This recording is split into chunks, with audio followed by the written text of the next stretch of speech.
হাতে ফুল থাকার চেয়ে গাছে ফুল থাকাটা আমার কাছে বেশি বুদ্ধিমানের কাজ। নর্মালি আমার এক ফ্রেন্ড তার গার্লফ্রেন্ডকে সে ফুল না দিয়ে সে ফুলের একটা গাছ দিয়েছে। সে তাকে বলেছিল যে যতদিন পর্যন্ত এই গাছটাতে ফুল ফুটবে, মানে প্রতিদিন একটা করে ফুল না দিয়ে তোমাকে প্রতিদিন একটা করে ফুল ফুটবে, ওই প্রতিদিনে মনে করো আমি তোমাকে ফুল গিফট করতেছি। 2021 সালের দিকে, মানে আমার বার্থডে ছিল 1 এপ্রিল, মানে এপ্রিল ফুল বলে আর কি।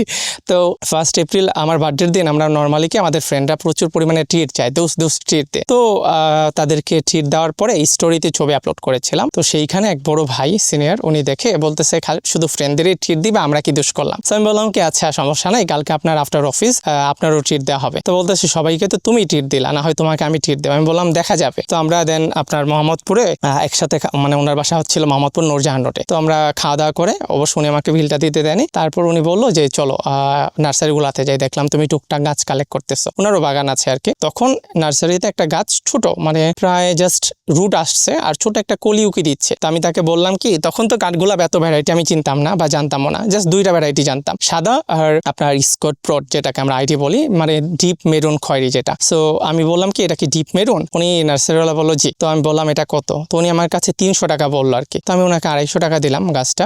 দেন দেওয়ার পর আমি বাসায় এনে যখন আমি টবে লাগালাম, প্রায় 1 মাস পর যখন ফুল ফুটলো, তখন আমি পুরোপুরি হতাশ। মানে আমাকে উনি বলেছিল ডিপ মেরুন, আর এটা ছিল আপনার হালকা একটু পিঙ্কিশ প্লাস সাদার কম্বিনেশন। আমার গাছ লাগানো শুরু হয়েছিল করোনাকালীন সময় থেকে, ফ্রি টাইম অবসর সময় কাটতেছে তখন আর কি, বোরিংনেস থেকে বা একাকিত্ব থেকে আর কি আমি কিছু গোলাপ কালেক্ট করি। ফার্স্ট নর্মাল গোলাপ আর কি, প্রত্যেকটা বাগানেরই গোলাপ থেকে যাত্রা শুরু হয়, যেমনটা আমার হয়েছে। তো আফটার দ্যাট আস্তে আস্তে যখন অনলাইন ভিত্তিক গ্রুপগুলোতে জয়েন হই, তখন অনেক রকমের গাছ দেখি। তারপর এক ধরনের ভালো লাগা কাজ করে জবাতে। আমি জবা কালেক্ট করেছি প্রায় 40 রকমের আছে ভিতরের সাইডে বা সামনের দিকে কিছু জবা আছে। তারপরে আপনার রেন লিলি কালেক্ট করি। রেন লিলি কালেক্ট করার পর এই বিভিন্ন ধরনের ফুল গাছ, এর মধ্যে কিছু বাগান বিলাস। তারপরে 2021 আর কি আমি বৃক্ষ মেলায় গিয়ে কাঠগোলাপ দেখতে পাই। আমার কাছে তখন কাঠগোলাপ ছিল মাত্র হাতে গোনা 2 থেকে 3টা, যেটা আমাদের সবার থাকে, দেশি সাদা হলুদ কিংবা ডিপ খয়েরি যেটা। সো সেইখানে আমি যে 4J105 দেখতে পাই, তো আমার বেশ ভালো লাগে। মানে তখন হিউজ পরিমাণে ডিমান্ড ছিল এটা। যে 105টা হলো কি আপনার লাল প্লাস হালকা একটু পিঙ্কিশ ভাব আছে, পাপড়ি শেডটা খুব সুন্দর। তো ওই সময়টার এত পরিমাণে ডিমান্ড ছিল যে একটা 1 ফুট সাইজের চারার দাম ছিল, বা 1 ফিট সাইজের 5000 থেকে 5500 টাকা একটা ছোট চারার দাম। না আমি যেহেতু একজন বাগানি, আমার বাগানে সব ধরনের গাছই আছে, কিন্তু কাঠগোলাপটা বেশি, মানে আমার কাঠগোলাপটা একটু বেশি ভালো লাগা আর কি।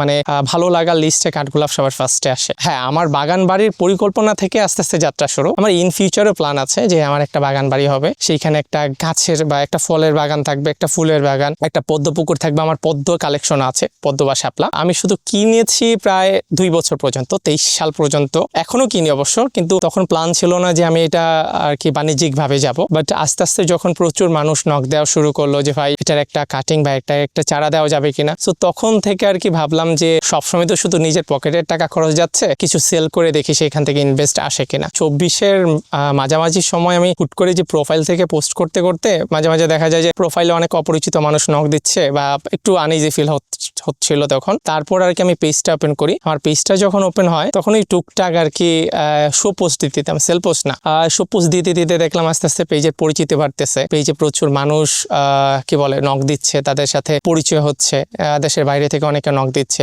আমার বাগান দেখে তারা ইন্সপায়ার হয়ে তারাও কালেক্ট করতে যাচ্ছে বিভিন্ন রকমের। সো পেজেও কিছুটা রান হয় আস্তে আস্তে। কাঠগোলাপের ভ্যারাইটি অনুযায়ী দামটা হয় আর কি। থাই ফার্ম থেকে যখন বাংলাদেশে নতুন একটা গাছ আসে, তখন ওই নতুন সব জিনিসের একটু দাম থাকে। ধরেন 1 পিস মাত্র একটা চারা আছে বাংলাদেশে, সো এটার দামটা একটু বাড়বেই। যেমন আমি ফার্স্টে একটা চারা কিনেছিলাম 28,000 টাকা দিয়ে। সেই গাছটা যখন আস্তে আস্তে আমি হিউজ পরিমাণে প্রোডাকশনে যাই, সেইখান থেকে আস্তে আস্তে আমি সেল করতে শুরু করি। তখন ফার্স্টের দিকে আমি 28,000 সেল করতে পারিনি, বিকজ আমি যেই দামে কিনেছি সেই দামে তো আর সেল করবো না। আমি কিছুটা কমে, যেহেতু আমার প্রোডাকশন তখন বেড়েছে, আমি তখন আপনার 17,000 18,000-এ সেল করেছি। আর এটার আরেকটা বিশেষত্ব হলো গিয়ে, যখন আমি এটা ডালটা কাটি, ডালের ওই নুট বা এটাকে বলা হয় পাতার ডগা, সেই জায়গাটা থেকে আবার নতুন করে ডাল বের হয়। এটা হলো কাঠগোলাপের বিশেষত্ব। আমরা ভাবি কি গাছ কেটে দিলে হয়তো আর গাছ হবে না, কিন্তু এই ক্ষেত্রে কাঠগোলাপের একটু আলাদা অন্যান্য গাছ থেকে। যারা সেলার প্রফেশনালি, তাদের ক্ষেত্রে বিষয়টা অন্যরকম, যে জাস্ট চারা হয়ে গেল তারা দিয়ে দিল তাদের বিষয়টা। বাট অ্যাকচুয়ালি আমি সেলার না, আমি বাগানি। হ্যাঁ, আমি এটা বাণিজ্যিকভাবে নিয়েছি একটা সময় পর, কিন্তু আমি চাইবো না যে তার কাছে গিয়ে তার মনটা খারাপ হোক গাছটা দেখার পর।